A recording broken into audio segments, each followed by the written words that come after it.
Mama, sabi po ni Mr. Chad, he's trying his best to be a good person. Sana pagbigyan daw siya.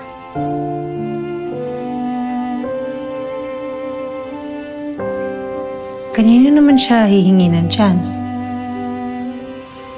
Sa'yo. Kahit na anak ni Chad si Diwata, hindi siya pwedeng maging parte ng buhay namin. Walang pwedeng makaalam. Kilala ko si Mrs. Santos. Kapag nalaman niya na may anak kami ni Chad, baka kunin niya ang anak ko.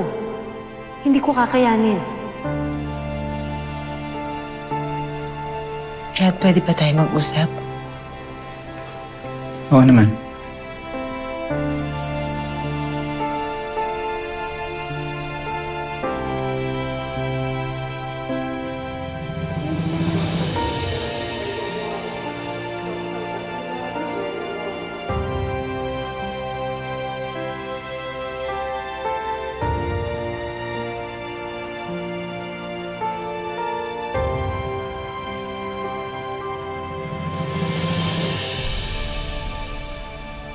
Chad, hindi na tayo pwede magkita. Ipay, bakit naman? Basta, Tungkol ba to dun sa papa ni Diwata?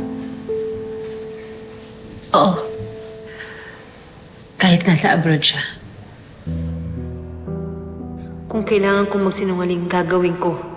Basta hindi pwedeng bumalik sa buhay namin si Chad.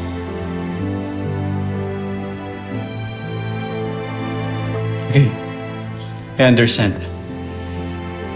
Alam mo, ang swerte sa'yo ng asawa mo. Kasi kahit na hiwalay na kayo, loyal ka pa rin sa kanya.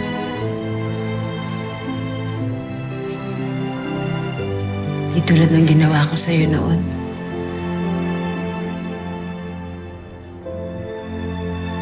Wala na yun. Patawad na kita. I guess I should be going. Pakikiss mo na lang ako, Diwat.